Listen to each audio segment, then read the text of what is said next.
We are starting a new unit. So what we would do first was to have the students go ahead and get a book. So if you were in your classroom, we would have them go get their book because they know obviously that they're going to do something from their textbook today. So they know they're just not going to mentally check out. Then what we're going to do is we have 2 starter questions. Name 3 ways equilibrium can be disrupted, which we mentioned up here at chapter 18, section 2, so they know what area to go to, because we just finished a test on that chapter. So they should be able to go through that and look up those questions. And also what is meant by chemical equilibrium, and that one is found in chapter 18, section 1. So hopefully they can be able to look up those parts of information, and this is also a good review for ACEs and for other tests that could be coming up in the future. So it's continually having the students go over those topics. All right.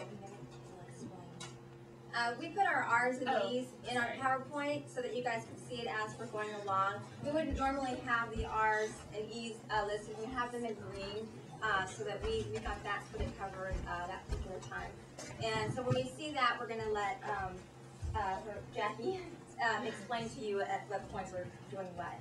R6 is to ensure multiple exposure to new vocabulary, so with the review, again, multiple exposure. And then with E10, using hierarchical questioning strategies to conduct ongoing assessment. Even though there was just a test, they will be reassessing these skills to see if do another check, because it's not just for the test, it's for lifelong learning. Okay.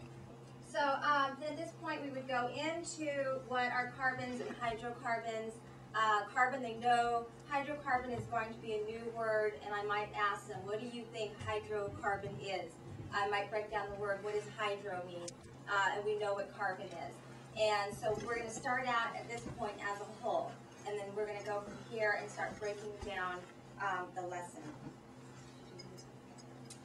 So this would be our chapter, our section objectives. And our question really is, what is the abundance and importance of carbon? Why are we studying carbon? Why do we care?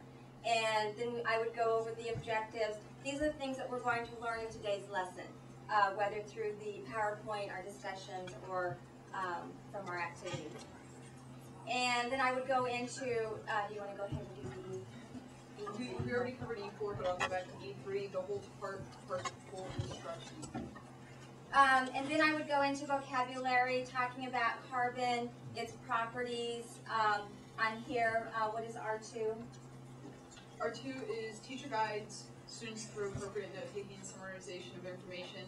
They are expected to copy these notes the whole way through, and it does help with organization for the students because it's already laid out in an organized format for them, so we model properly. Yeah, and then I always like to have an interesting fact. And in this case, I said that graphite is found in pencil leads, and that it's actually mixed with clay. And that I'd probably point to this, okay? They know that when I point to something, it's important.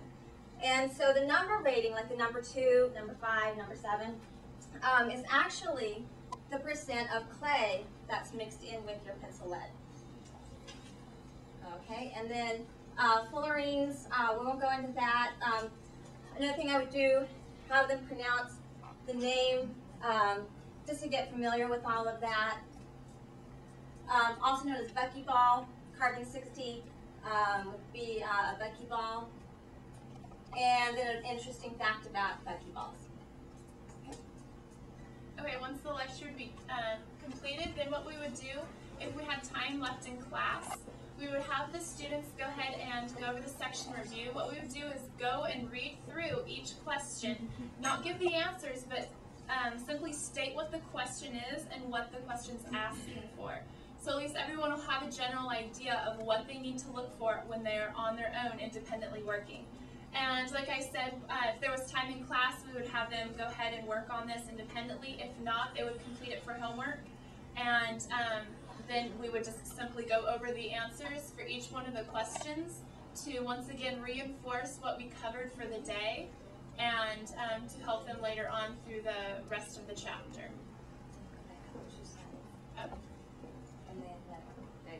This is where they bring back the whole chart. They started with the sort of broke down the parts, and then coming back to the questioning, bringing it all back together. Yeah.